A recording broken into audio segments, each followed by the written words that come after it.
How's everybody doing today? We're going to do something a little different. I'm Steve, and I've been showing you my videos and teaching you guitar, but we're doing a lot more than that as we talk with you and we move forward. We're going to talk about getting into bands. We're going to talk about equipment. I wanted to show you a little bit of what I've been playing through with some of the music you've been listening to. And this is my PRS Custom 24 guitar. Paul Reed Smith. It's been my main guitar for quite some time.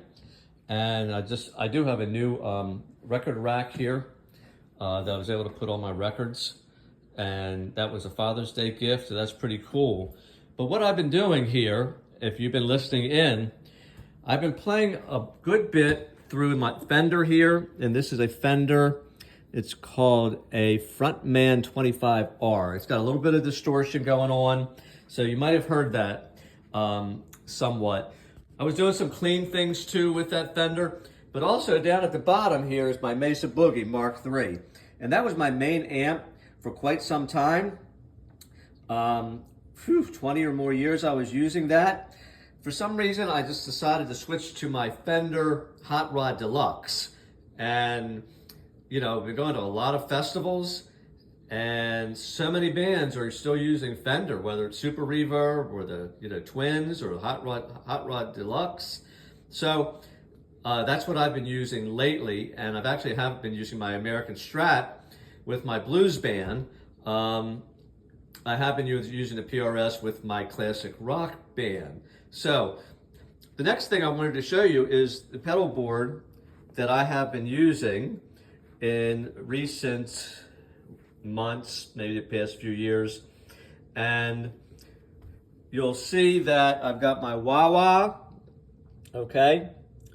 I've got, of course, a chromatic tuner by Boss.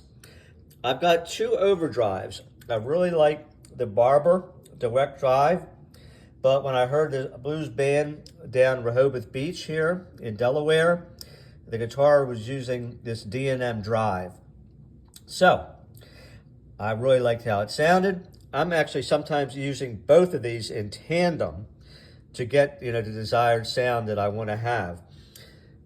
We move over a little bit more on the bottom, and this is a Ram's Head T3, I believe it's called, and this is just for some really heavy distortion.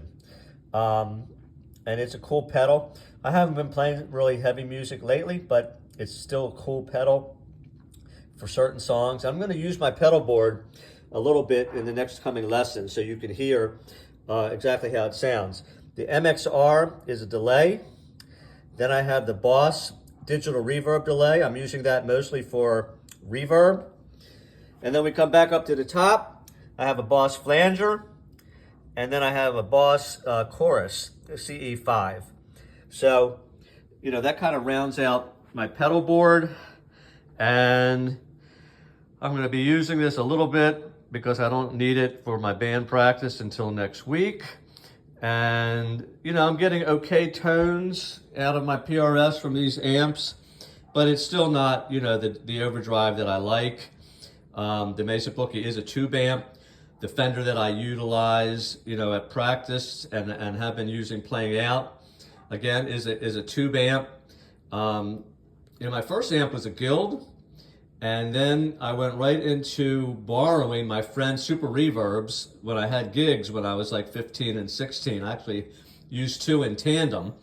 After that, I did get a twin reverb. I believe I had a SG amp, then a Roland Jazz chorus, and then I got into this Mesa Boogie, and that really kept me going for quite a while. And I actually used the Fender Hot Rod Deluxe more for my practice with my bands, and took this out to all the gigs.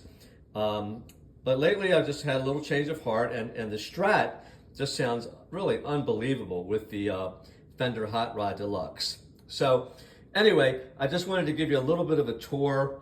I do have a few other guitars I'll be bringing out, and playing and, telling you why I like them. I don't have a huge collection, but, I have enough that, keeps me busy and I can switch off if I want. So that's kind of all I wanted to get into today. We'll talk soon. And we will get you more lessons very soon. See you soon. Bye.